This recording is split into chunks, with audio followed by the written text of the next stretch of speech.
Hello and welcome back to the Get in Line to Hate Me podcast. We are on what episode? Episode 3.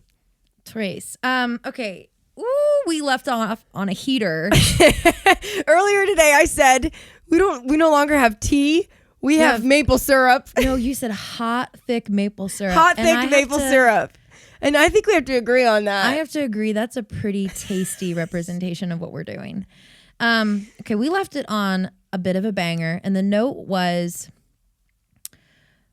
remind me. Oh, it was overly emotional. Overly emotional.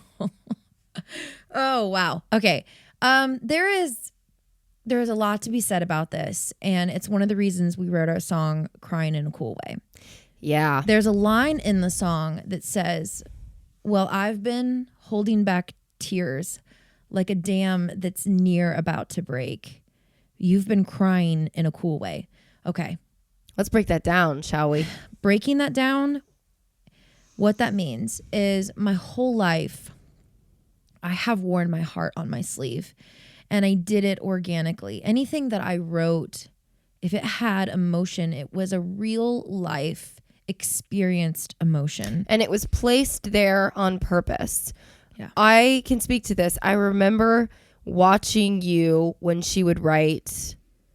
Part of the reason why I can give any kind of emotion today is because you were never afraid to let that kind of thing be a part of the writing, and I got that from you. Let my freak flag fly. No, she really did. And she'd be really into it, and I'd be like, wow, there's so much passion here. What is the world going to do with this? People today have just decided all of a sudden that it's really cool to cry.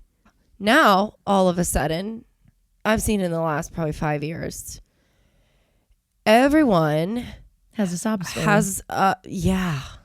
You know, like when they would run the reels on American Idol of people's like get to know me story. I remember once upon a time, it would be like just a genuine story. Like, I grew up on a farm. You know, I went to school, whatever. It never had to be marked by anything like crazy. And I'm not saying that people didn't go through this, but now it's trendy. Now it's sort of this. Now it's trendy. You're established as a good writer if you have that sort of like trait in your music. It's almost like one moment of vulnerability in a person's career can literally make their career. What will end up happening is you will get signed on something that blew up, or you're popular, or you're cute, or whatever, or you have a viral video, and then the virality causes a sensation where people take you seriously. Okay, and then that often translates into a label deal. I want to chit chat about this real quick though. Got to do my infamous move here. I don't think a viral video is cause for getting signed. I agree with that. That would be my first little thing I'd like to say. I also don't think it makes you a serious artist. I just think it makes you a popular artist. I agree. I think that we need to go back to the day where you got vetted before you got signed. Can you perform? Yeah. Can you have an interview? Do you have a story? Can you write 8 albums worth of material without the well running dry? Do you know where you want your career to take you? Yeah. Do you know who you are? People joke when they get in an interview and they ask you what your 5-year plan is. You know, I was like 8 and I could have told you my 5-year plan. Whether it happened or not, I was ambitious enough to put it all out there. Yeah. So now we have this culture that is so hot and ready to sign whatever gets massive amounts of internet success. They also like overly explode over one moment of giving you chills. Yeah. But can they keep providing you chills? Can you keep doing it? I was listening to... And that's good material in and of itself. I was listening to Nothing Is Sound album by Switchfoot the other day. Always gives me chills. One song after another, banger. All of them live, bangers. They're so good. And I thought for a second, I was like, I feel like we don't think about albums anymore. We only think about singles. And I don't even mean that as like the physical album, but the mentality behind that of, can you create a storyboard with your artistry that goes 10 songs deep? And I feel like there's these artists that are getting signed and it's taking them 3 albums to sort of discover their artistic impression they want to leave on the world. Instead of having an artistic impression and direction before you get signed, you're allowed to dawdle for 3 albums and then get good. So is it fair to ask, let me interject, is it fair to ask the question, did we sign people prematurely? Oh, absolutely. I mean, that's this whole conversation is we are signing off of, ooh, I got goosebumps. And we're signing off of popularity. And we're signing off of... And we sign off of looks. Yeah. Oh, and don't get me started on that one. don't get me started on that one. Because I will open your shit wide open. Can we bring back the 90s in the essence of people actually looking unique? Because I go back through like old magazines. And not a contrived uniqueness. Now I feel like we've lost the plot so much that even Now when we're a person contriving tries uniqueness. to be unique, it feels forced. Well, are you actually unique, or did you just make this your brand? Exactly. Oh, it's such And by the way, branding doesn't make you unique. it's convoluted. You know, Elton John was unique. Elvis was unique. Rolling Stones were unique. Beach Boys were unique. All these people, Etta James was unique. They all had this defining quality to them. And we praise all these people. But then when we get to a point where we want to honor people and culture, somehow we forgot what gave them the credibility in the first place. I mean, I go back We're through... we're just giving show awards now. I go back through, like I said, like kind of the vault of the 90s. The 90s were good. The 60s weren't good to you, man. Yeah. Sorry. Every third blink Is gets slower. And I look at the faces because I like makeup, and so I enjoy studying the face as a canvas, Like their features. And I was looking at their features, and I just was kind of scrolling through like old red carpet looks, and I thought, not one time did I see somebody with the same lips, the same nose, Yeah. the same jawline, the same cheek structure. I went from a heart shape with thin lips to a round face with thick lips, big lips, plump lips. Then you go into a square face with really big eyes. Now it is, everybody looks the same. And I kid you not, They do. this is not They really do. hyperbolic No, of me. they really do. I'm going to start I will scroll. to prove it to you. I will scroll and I'll go, Didn't I just see that person? same. Oh, she's kind of different. Oh, she could be this. Oh, but she is the same. She didn't look like that 8 years ago. Got it. Same. And so what you said about now is authenticity being contrived. That's what's scary. That's a big problem. So, and we've seen it already happen. And in trends, it's a really thick stew that we could converse about endlessly. And it kind of always has the same answer, is the fact that something will always have notoriety over something else, and you will see the world swing in that direction. We can't. That's honest. We're not going to get to change that. But what's truly terrifying is the fact that we are seeing the pendulum now swing backwards to where everyone should have started, which was, if God created you this way, why address every single little flaw you have? That's where we should have stayed. We should have stayed in the lane of, I don't think Botox should have ever been invented, but it has. Okay, so we're just going to skirt past listen, that. you can come to my channel to hear me talk about the damage it will do to your internals. It's in the name, toxin. It's toxic. really gotten bad. Could seriously disfigure you. We're going to get past that. It exists already. Fine. And the damage is done. But now we are swinging back and we're reversing what we did. We put all this work into our bodies. Now we are deflating all of that work. Yeah. Now what is frustrating about that from the person that has been this way from the beginning, right? Is the fact that I have watched culture and society shift around me.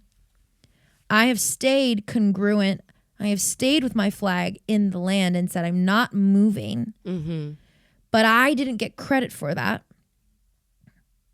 And now that culture is swinging back around, they're going to get credit for, doing the healthy thing, coming back to the organic, original place. Writing music from a vulnerable place. I still don't get credit for it. And this is not an ego stroke. This is me saying that my entire life, I have had a spine of steel.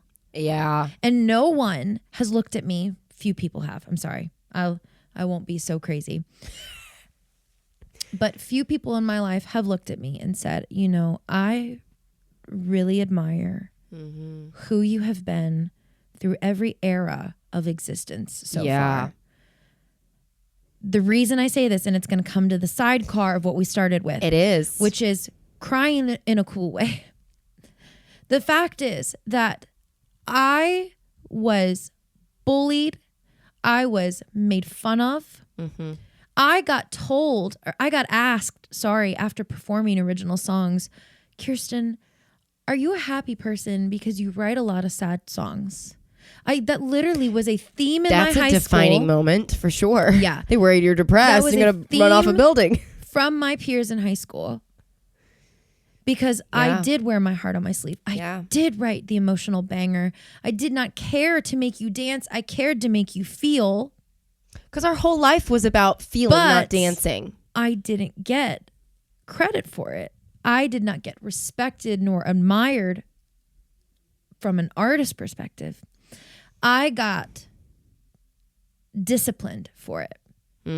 We got told, do not wear your heart on your sleeve so much. Do not bleed in front of people. And now, just like the filled lips and the Botoxed faces. Now we are coming awards. Back, and they're going to get awards. They're going to get the award for, wow, what an incredibly emotionally prolific song. Profound song, I think is the word I was looking for. Profound, whatever. That, as an artist who has stayed true to their core the whole time, it does hurt. It does become abrasive after a while. Yeah. And it's the reason for this podcast. It's the reason we titled this podcast A Song That We Wrote. Yeah. And a book idea that she wrote well before the song, Get in Line to Hate Me. Here's the deal.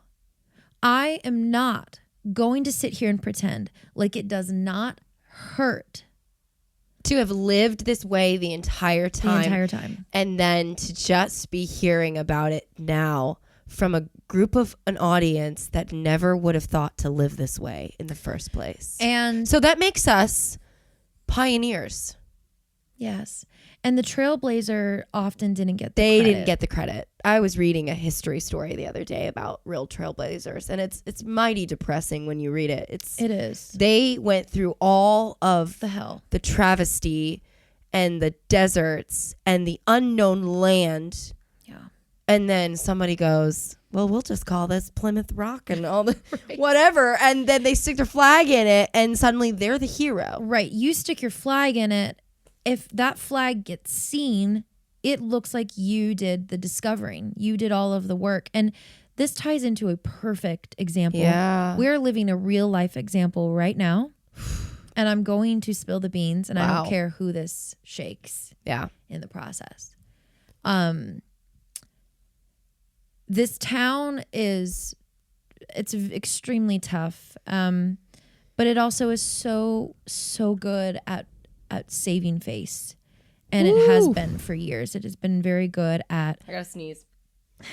This is also a landmark of our podcasts. I feel like there's something in this room. Really good at saving face. Really good at cheering you on when it matters.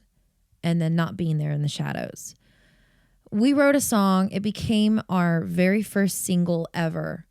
And that was massive for us. Painting this picture for you that was massive because we had not released music for 8 years. Yeah, that was painful. That is some artists' entire career. Okay. Yeah.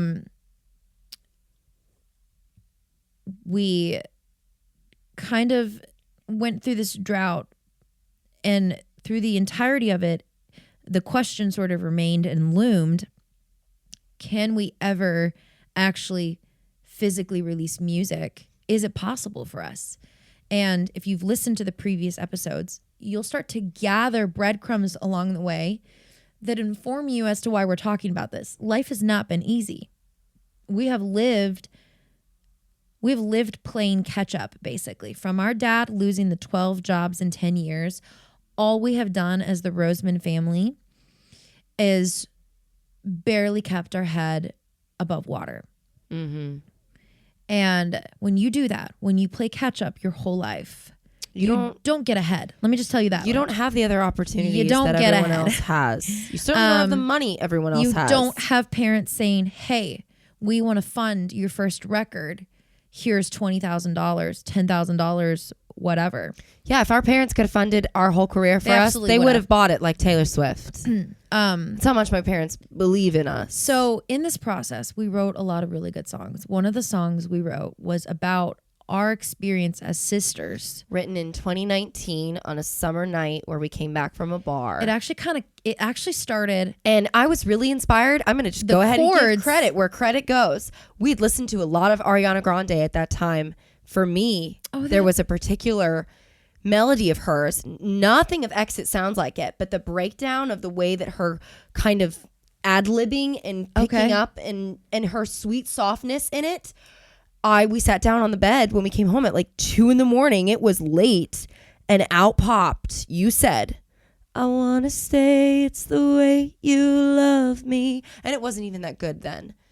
And I have voice memo after voice memo. It started as a chord structure like pretty early. I think this month, February. And we had the chorus for it. We just did not have the verses. And we had it was all over the place. It was all over the place melodically. And then it was not sound. Then we didn't touch it till like late summer, early fall. Yep. Where we kind of got a little bit more with it, but then we left it again for a whole year. Yes, we did. So it wasn't until I think November 2020 where we fleshed the entire song out. So while this is going on, we're writing, we have the hook. And the hook is, I want to stay, it's the way you love me, starting the chorus. The secondary hook is standing in one place instead of looking for an exit. And the whole concept of the song is, I found something with my sister in this city that doesn't make me want to leave. And I've left my whole life. I have shut every door. I have run. When the going got tough, I peaced out. This is the first time in our life, in our career, where we like planted a flag and said, I don't care if you like me, love me, I'm standing here. Now, while this was being kind of figured out and we were still writing the song, I was doing research because I like to do this, and I'm a very research-oriented human. I love information. I love education and knowledge. I wanted to know if this had ever been written, because I do that a lot. When we have an idea, I sort of run the roster of music. Yeah, because you know why? Just to see. I don't want to step on someone else's territory. I don't want to step on territory, but I also still want to leave my own mark, fingerprint. You know, like I don't want to release a song called "Beer for My Cows" when "Beer for My Horses" was released. Agreed. That's a great example. It just doesn't do anything for me. So also, I beer looked for around. Your cows just doesn't feel like something we could write about. Beer for my cows. They needed something to drink. I gave him a Heineken and kicked him in his hiney. No, absolutely not. No idea. We're not kicking cows over here, just so everybody knows. Not cow tipping, cow kicking. So it didn't do me any good for this to exist somewhere. Come to find out, I didn't see it in anything. I didn't even hear the word ever in anything. Not Taylor Swift's career, not anything. So I was like, hell yeah, we got a banger. This is magic. We write the song, we get to release it. Finally, it becomes our first single, and I'm spilling the beans. Our friend group collectively, at the time at least, kept saying, this is the coolest song. It's the coolest idea. I've not ever really heard something expressed like this, especially like love or a relationship with somebody or a place where you are set in stone in this location. To phrase it opposite is a really, really cool way to tip it on Hold its your head. thought. I have proof. Oh my gosh. Where? On the damn. Oh. Oh, that's hilarious. I didn't see it on the... That's what we're doing? Oh, shoot. Yes. Okay. Oh, my. Oh, this is getting dicey. So this was our... I'm waddling because my whole foot is going to fall asleep right This is our single release party. And I don't know if you guys can see. We'll zoom in on it. There we go. There is our artwork. Okay, right there. Am I pointing to it actually? Yeah, you are. That's our artwork for our single Exit. Okay, go back to what you're saying. So, all right. Fast forward. This was November 2023. Let's fast forward to now. There is a Nashvilleian resident that knows who we are, knows of this song, has commented on this song to us, and is now releasing a song with the same word in it. And I realize all of this is not illegal. It's in the title. Sorry. It's not just the same word somewhere in the song. That's really not the part. It's in the title. That's not really the part that actually makes me upset. It's the artwork and the visuals for this album or this single Yeah. that I think really hurt. And here's why it hurts. And this is going to be a conversation that nobody's going to want to hear. And I get that. Here's the deal. I've already pissed this city off. I can do it again. And you guys can finally leave my corner, which you've wanted to do for a really long time. Clearly.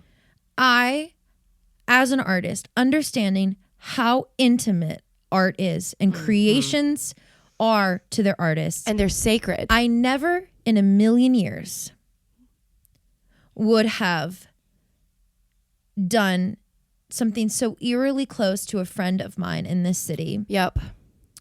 That it was cause for comparison, as in like you see our art and you go see this artist's art and you will see the whole thing. You will feel it. You will recognize it. I never would have done that. And there have been so many writes where we were writing something close to an artist and I stopped it. And I said, so-and-so is releasing this next month. So we're not going to We're tackle not going to this. do that. I've actually had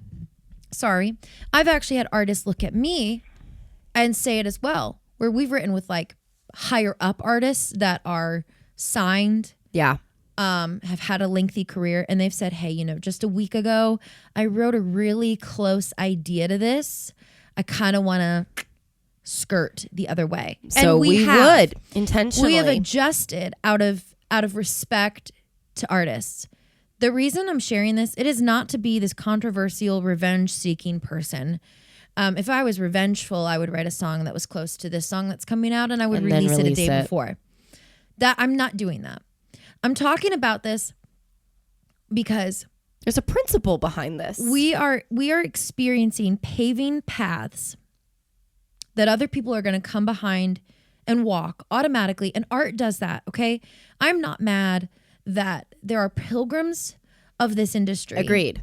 And that we walk behind them. What I'm upset with is that I have been publicly denied. Yeah. Pushed to the back burner. I know the talk that goes around this town about me. Mm-hmm. But I'm a good enough artist for you to get your ideas from me. Yeah. See, I'm not. I think we said this. You were not good enough for you to validate us. But I'm good enough to steal ideas from. How does that? And how do you sleep at night with that? There is no way this is not. Yeah. A mooched idea. Yeah. Because this artist is well aware of this song and of who we are. And it is unfortunate. I will continue being the artist that I am, and I will not step on people's toes. Yeah. With the topics of conversation that they cover. And by the way, this is not like, oh, you're trying to you're trying to copyright something you can't copyright. I get it. You cannot copyright a title. I totally understand that. This is not illegal. I get it, but it is cruel.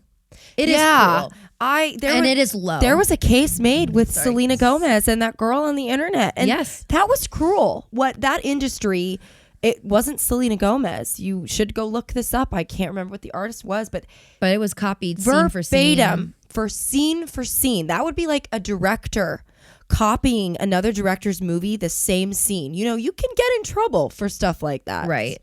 In the industry, you cannot copyright a title.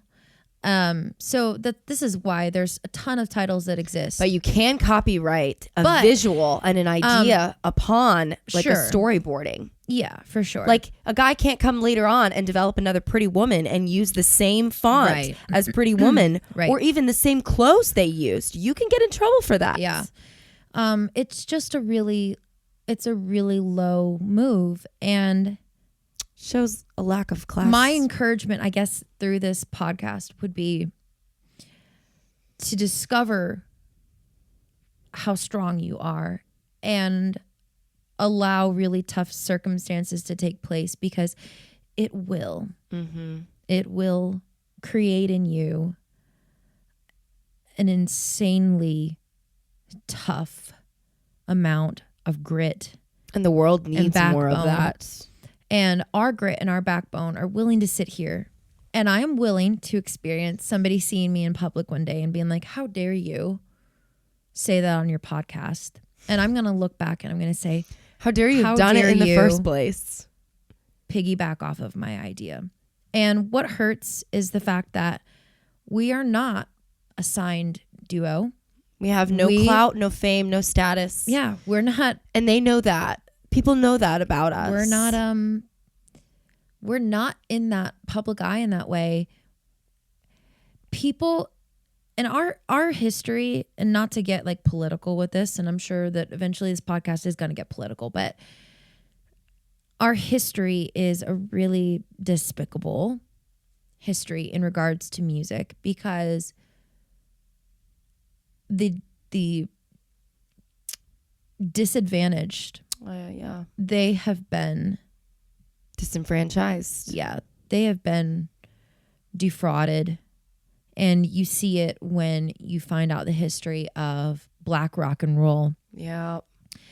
Getting dubbed by a white rock and roll artist. Watch a movie called Cadillac Records and you'll find out the history behind a whole lot. And they get to say that they were the Pilgrims. Mm-hmm. And people walked behind them, put the flag in the land, and got the credit. And the reason they got the credit is they were white. And they knew that if a black person can't be in the room with a white person, they'll never get away with fighting this fight against me. Exactly. I can steal your song. I can steal your melody. I can steal your words. And I can do it right in front of your face. But what we're saying is you won't get away with it. Mm-hmm. And I will not go down, at least silently. Yeah. I may go down without a fight because I don't have legal anything to do anything about this. But I can prove it came from me first. I can at least talk about the disenfranchisement of this process. Yeah. And I can at least be vocal about how it sucks. The cruelty behind it. How we are the recipients of somebody still holding stems on their computer because they never signed a deal with us and they changed the parameters last minute. How I actually paid for those songs, but I haven't received them. Mm-hmm. We are the recipients of shady human beings. We are the recipients of fake human beings. Mm-hmm. And above all, fake friends. Yeah. We have had friends look us in the eye and tell us we're brilliant, but they will never follow through publicly by coming to a show, by sharing our music, by commenting on our content. Because after all, as creators, as artists, we understand that if our friends are in our corner, we can actually meet new friends. But if people don't like anything, and I just sit in a void, I can't find the people that actually truly need my music. Exactly. So if you're listening to this podcast or you're watching this and you're like, why would I invest in you? And that's a fair question. You don't know us. You haven't been privy to who we are and what we put out into the world. I'll answer the question for you. It is because we put our money where our mouth is. And we have walked these places. Yeah. We have lived in the desert. Mm-hmm. We are not just talking about it. Yeah. We're not just making a sob story our brand because it's fun and it's trendy. When someone says, oh, I follow this person because they're the real OG, you know, I'd love to just look at people and be like, well, then you really should have followed me a long time ago because we're the real OGs. We've been here before everyone else was crying in a cool way. Yeah. I mean, in regards to timeline, we have been in this city longer than most people that we've watched rise to some kind of success level. And I'm not envious. I'm not jealous. No, because I don't want what you have in the way that you have it. But I would love to still have that sort of cult loyal following that my career started with in this city. Yeah. Until I open my mouth. Yeah. And I can go back. I sometimes do go back to my archives. I see all the people that used to comment. Yep. I see all the people that used to share our stuff and get excited about our art. And they are nowhere to be found now. And I know why. Yeah. Some of them have let me know why. Some of them have personally sent me messages saying, you guys are too negative. You guys have got to quit talking about people supporting you. Well, I have news for you. Never. It's gotten even bigger now. Now it's global. Okay? Now I'm global voice. Yes. I call bullshit. Bullshit. Oh, you got Nick here? Nick came down here? Oh, hey, I don't know what's going on, man. They're having a kind of group breakdown. Group breakdown. They need some therapy. The Other Woman, if you don't know. That is such a great movie. Talk about getting what's coming to you. Yeah. The one thing that I could say when I'm old and gray and leaving this life is the fact that I never let people silence me. And if this never reaches a singular person, I still did the act of sitting in my studio, turning my camera on, recording my mics and saying, I call bullshit. I do. I call it on how fake this town is. I call it on how surface level the writing in this town is, and that what rises to the level of fame, most of it is garbage. And some would say, not all of it. Some would stop you and say, why would you even stay? And so here's my answer to you. Everywhere that I've ever gone, I've experienced most of them. I'm going to go somewhere else and it's going to happen because it's who we are. Global product and a problem of where society is. This has nothing to do with what REVIE is or what we've grown up to be or what we started out to be. It's that there are literally some people who cannot handle the things that we're saying because they don't honor them in their own life. Yeah. So why would you want to hear it from someone else? Yeah. So it's going to follow me no matter if word, it would chew and spit me out worse if I went to LA. We put our cards on the table pretty early on. Oh, yeah. And I think that the consensus from the majority of our friend group in the city was we're not going to be able to keep a lid on REVIE. And so we'll muzzle them. We're not going to, I guess, be able to control the narrative. Yeah. And so, yes, we will kind of collectively just take a back seat to their career. And that's what they did. And we actually had an ex-friend who almost said that to us. The fact that then we said, I see what you're doing and I'm calling it out made things even worse. Yeah. Because we actually had people message us and say, you got to stop telling people that they need to support you. And my rebuttal is, I will go down in this fight telling people that artists need your support. And this is going to be beautiful ending. little segue Yeah. for episode 4, because support Is a make or break. it's a lost art, yeah. and we've seen it heavily on Instagram. But the supporting of an artist, a small person, business, creator, whatever, it is absolutely vital and necessary. For their survival. And we've stopped doing it. We, as in a collective of society, has stopped doing it. Yeah. So, man, there you have it. How do you feel? like, Just like like I don't air? know. Honestly, Okay. like air just washed over. Like a whole breeze came over me. I'm on a tropical island. I actually have like no worries at this I love point. it. Okay, good. I feel like that's when you know you've done the right thing. It is peaceful. I do for feel sure. really peaceful in this moment. I'm proud of us. Me too. Okay, that concludes episode 3, right? 3. That is 3. And we say it at the end of every YouTube. I know it's incessant and it's deeply annoying, but your support does matter. And if you would subscribe to our YouTube channel, it would absolutely make our day. We might actually break out in a dance party. Oh my gosh, I know. Because a subscriber is a person. There's a name to that person, and you matter.